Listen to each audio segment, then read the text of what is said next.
Assalamu alaikum rahmatullah. Bismillah ar-Rahman ar-Rahim. So we move on to the next chapter of our curriculum, which is called fi'l, which is known as a verb.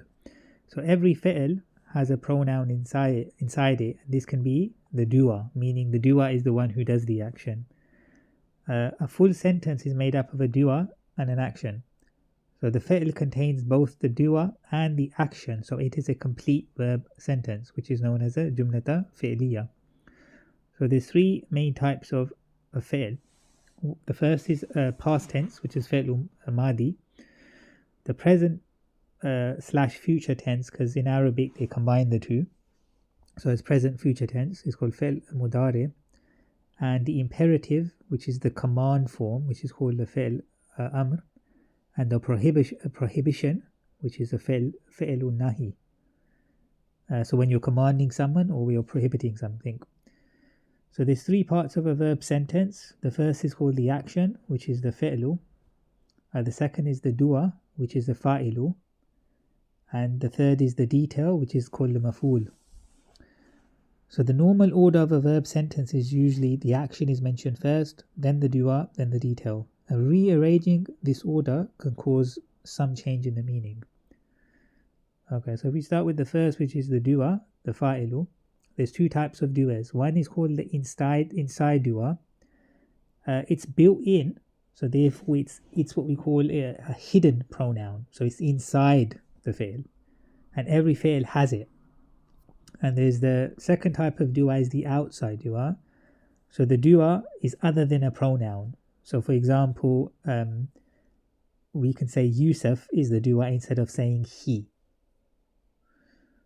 So the outside doer has certain rules.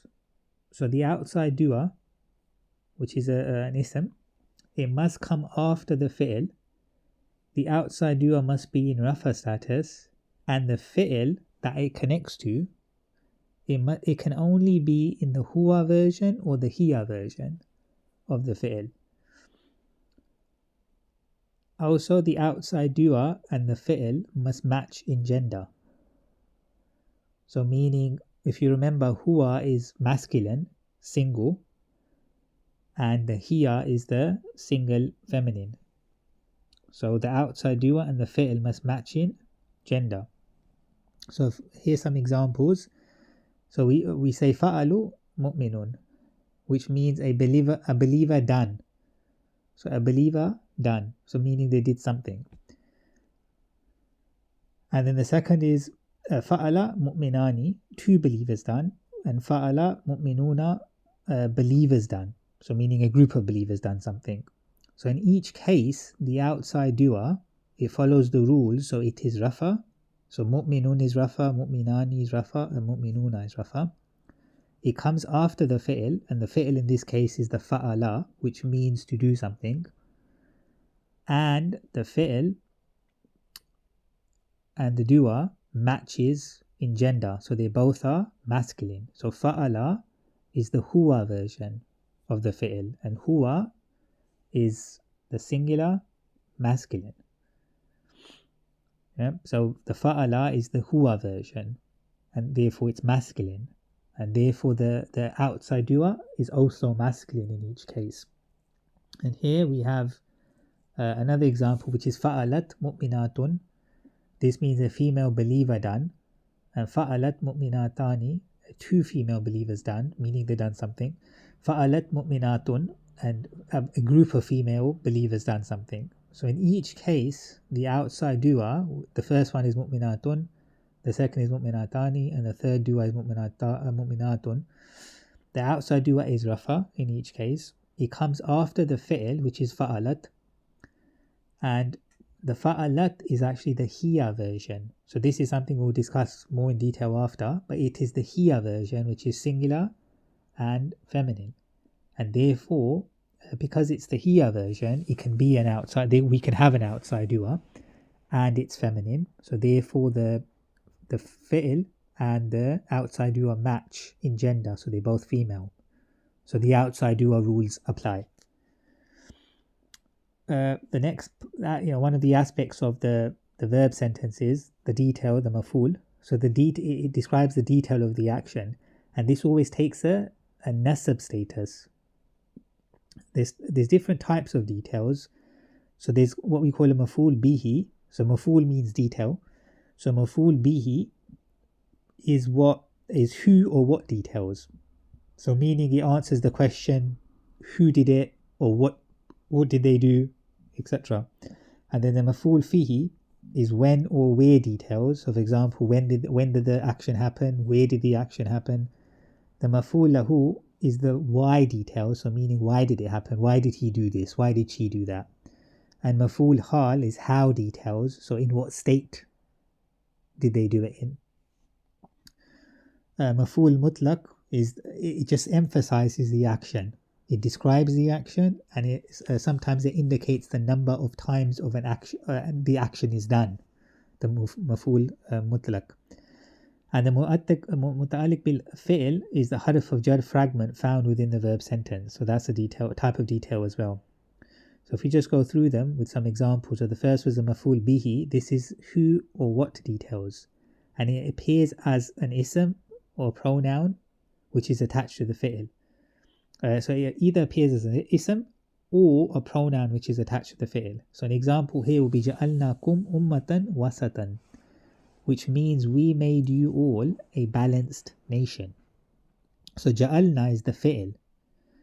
The inside doer is nahnu, we made. And this is something, to understand or to recognize what the doer is, inside doer, is something we'll discuss after, inshallah. So the kum is actually the maf'ul bihi, because it's an attached pronoun. The original independent pronoun version is antum.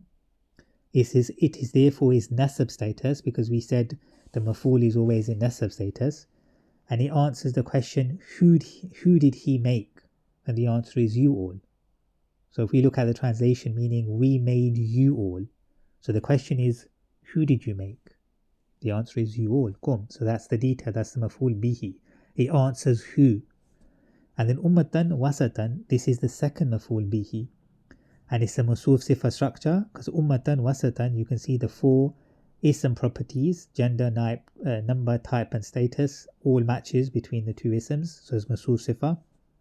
It's together, it's nasab status because it's a maf'ul bihi, or it's a maf'ul, that's why it's in nasab status.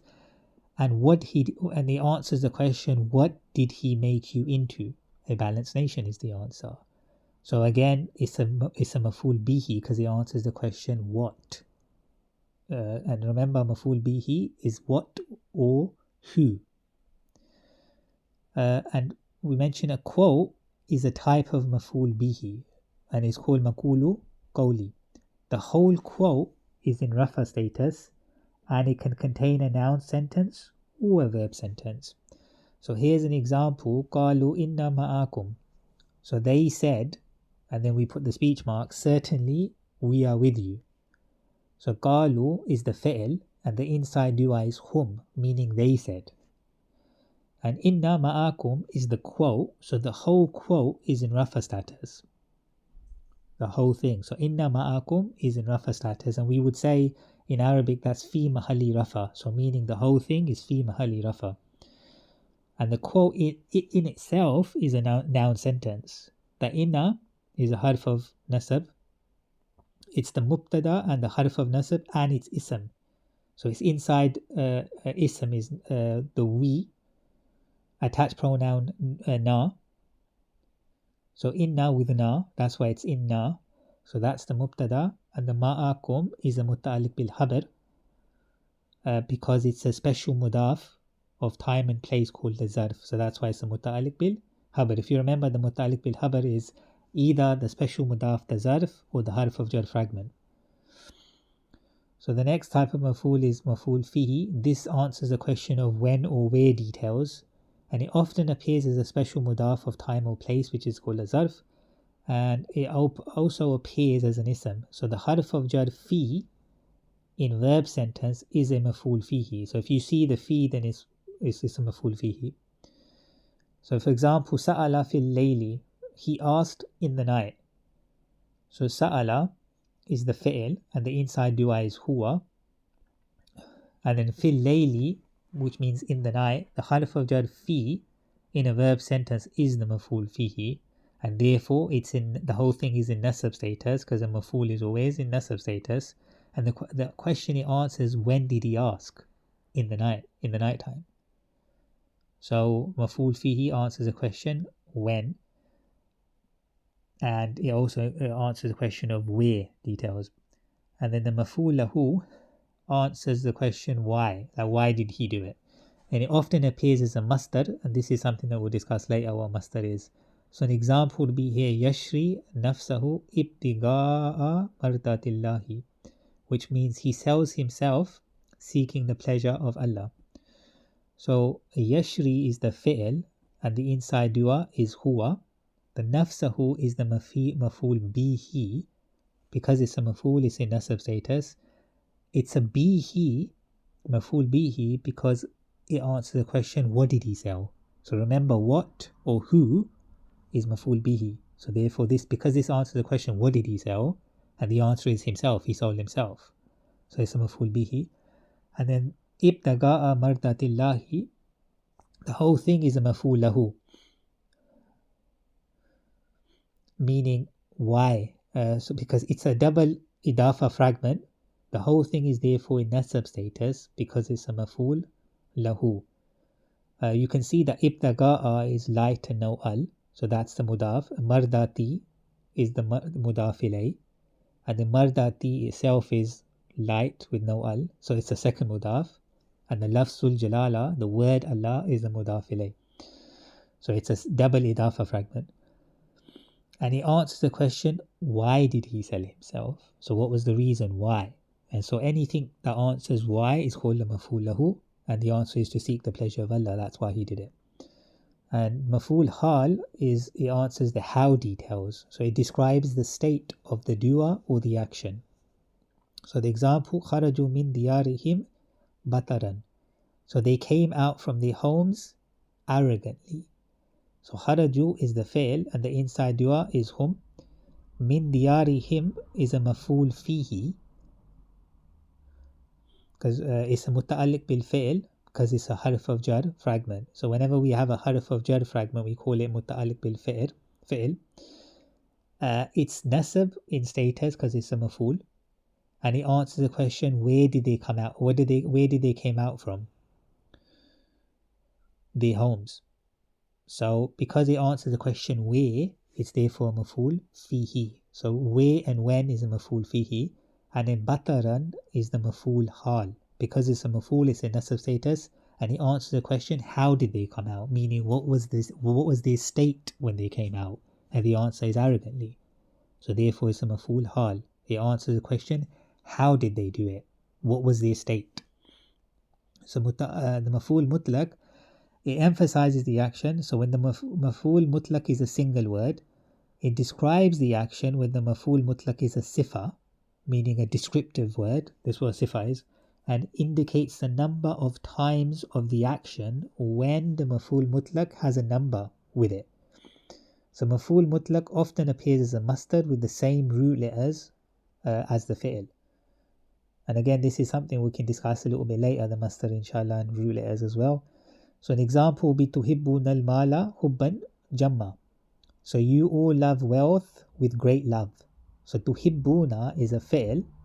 The inside dua is antum, meaning you all.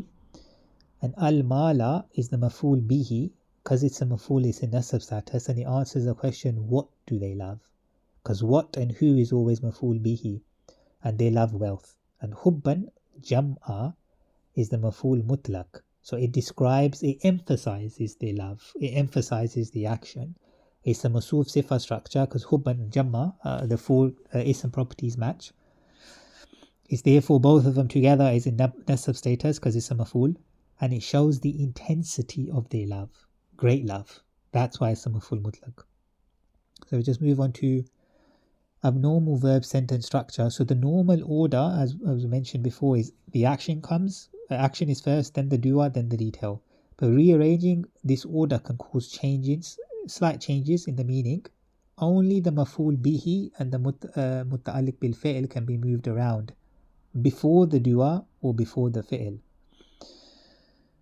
the maf'ul fihi can be moved around and it's still considered normal. So if that's moved around, it's still considered a normal structure.